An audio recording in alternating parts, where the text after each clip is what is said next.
ఆడపిల్లలు ఎక్కువ మంది ఫస్ట్ ఇయర్లో మాట్లాడేవాళ్ళు కాదు. నా ఇంటే కొద్దిగా భయంగా ఉండేవాళ్ళు. నేను కూడా అలాగే ఉండేవాడిని. ఇంకా సెకండ్ ఇయర్కి వచ్చిన తర్వాత వాళ్ళు కొద్దిగా మాట్లాడేవాళ్ళు, క్యాజువల్గా ఉండేవాళ్ళు.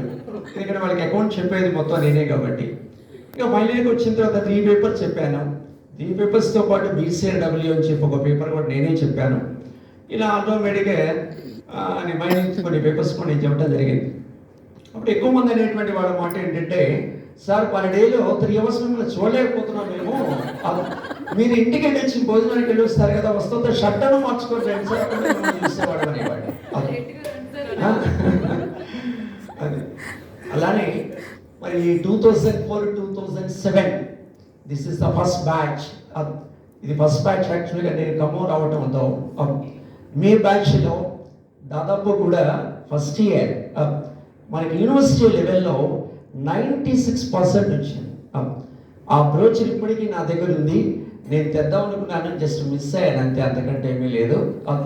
అది కూడా మన కాలేజీ అంటే మన క్లాస్మేట్స్లోనే ఒకరికి 96% అనేటువంటిది ఫస్ట్ ఇయర్ అకౌంట్స్లో. అలాగే అప్పటి నుంచి కూడా అలాంటి కమిట్మెంట్తోనే, అంటే సార్ ఇచ్చినటువంటి సపోర్ట్ అంతకంటే ఏమీ లేదు. నవీన్ సార్ చాలా ఫ్రీడమ్ ఇచ్చేవాడు. మా అక్క నేను సరే, కానీ కామర్స్ డిపార్ట్మెంట్ అంటే మీ ఇద్దరే, మీరు చూసుకోండి అని చెప్పి అనేవాడు.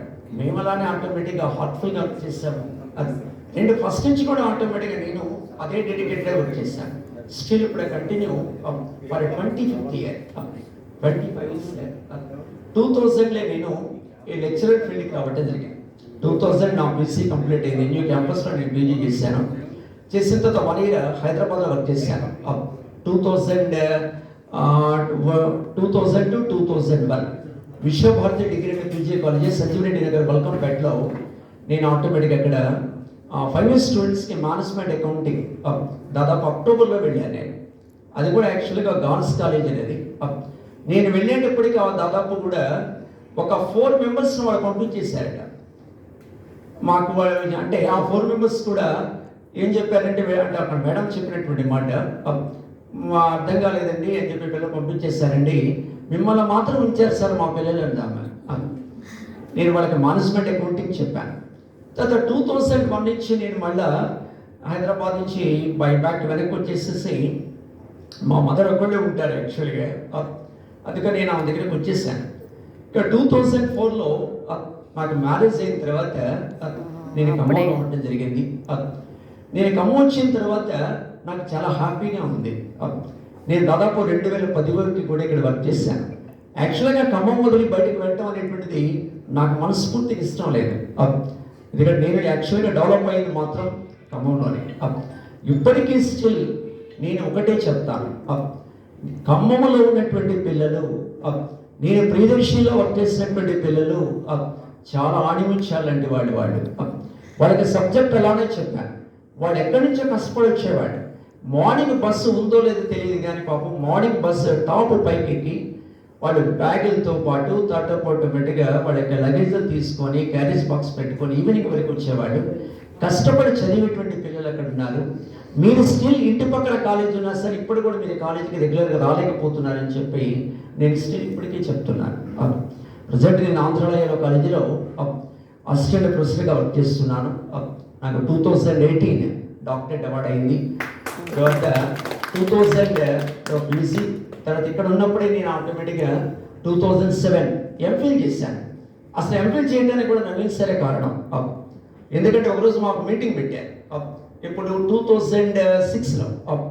ఏమన్నారంటే, మీరు చాలామంది MPhil చేయొచ్చు కదా, ఎందుకు మీరు MPhil చేయట్లేదు అని అడిగారు. MPhil చేయండి, కావాల్సినటువంటి ఫైనాన్షియల్ సపోర్ట్ నేను చేస్తాను అన్నారు సార్. ఆ మాటల్లో వెంటనే నెక్స్ట్ డే పేపర్లో నోటిఫికేషన్ పడింది. మధురై కామరాజ్ యూనివర్సిటీకి సంబంధించి మాస్టర్ ఆఫ్ ఫిలాసఫీకి సంబంధించి నోటిఫికేషన్ పడింది. నోటిఫికేషన్ పడితే నేను వెంటనే నోటిఫికేషన్ కట్ చేసి, అంటే నేను నాకు ఇంట్లో పేపర్ వస్తుంది, నాకు ఫస్ట్ నుంచి అలవాటు ఏంటంటే న్యూస్ పేపర్ చదవటం. ఆ పేపర్ కట్ చేసి తీసుకొచ్చి సార్ చూపించాను. నవీన్ సార్ ఇట్లా సంగతి MPhil నోటిఫికేషన్ పడిందంటే, RLP నిన్నే కదా నేను చెప్పింది, నువ్వు అప్పుడే తీసుకొచ్చావని చెప్పాను. సార్ ఇట్లా సంగతి మీరు ఇచ్చినటువంటి సపోర్ట్ తోటి మేమందరం ఎంఫిల్ చేస్తాం సార్ అంటే ఎక్కడుందో కనుక్కో సెంటర్ ఒకసారి ఎంఫిల్కి సంబంధించి అన్నాను. నేను అప్పుడు ఏం చేస్తానంటే విజయవాడలో మనకి ప్రభాస్ కాలేజీ ఉంది. ఆ మధురై కామరాజ్ యూనివర్సిటీ వాళ్ళకి సంబంధించినటువంటి స్టడీ సెంటర్ ప్రభాస్ కాలేజీలో ఉంది, కేదారేశ్వరపేట. సార్ అక్కడ ఉంది సార్ అంటే ఒక పని చేయాలి, నువ్వు సెలవు దొరికినప్పుడు ఒకసారి వెళ్ళి అక్కడ డీటెయిల్స్ అన్ని మొత్తం కనుక్కొని ఆటోమేటిక్గా మన దగ్గర ఎంతమంది ఎంఫిల్ చేస్తారో వాళ్ళందరికీ సంబంధించినటువంటి అప్లికేషన్స్ కానివ్వండి, లేకపోతే వాళ్ళకి సంబంధించినటువంటి టోటల్ ఫీ మొత్తం కూడా నేను పే చేస్తాను అన్నారు సార్ ఆ రోజు. అని మొత్తం దాదాపు కూడా మేము ఒక 11 మెంబర్స్ స్టాఫ్లో, but different departments, commerce department నుంచి నేను అనిల్ సార్. కాబట్టి అనిల్ సార్ ఒకటే ఏమన్నాడంటే ఆర్ఎల్పి సార్ మీరు నా ముందుంటే చాలు, నేను మీ వెనక గ్యారెంటీ ఉంటానండి. అలా అంటే కేవలం ఒక స్టడీకి సంబంధించిందే కాదు, ఆయనలో ఉన్న గొప్ప విషయం ఏంటంటే సబ్జెక్ట్ కూడా ఆటోమేటిక్గా ఏమైనా డౌట్ వచ్చిందనుకోండి, నేను ఫైనల్ ఇయర్ క్లాస్లో సెకండ్ ఇయర్ క్లాస్లో ఏదో ఉన్నాను, లేక ఫస్ట్ ఇయర్ క్లాస్లో ఉంటే వెంటనే క్లాస్ జరుగుతున్నా సరే మధ్యలో వచ్చేవాడు.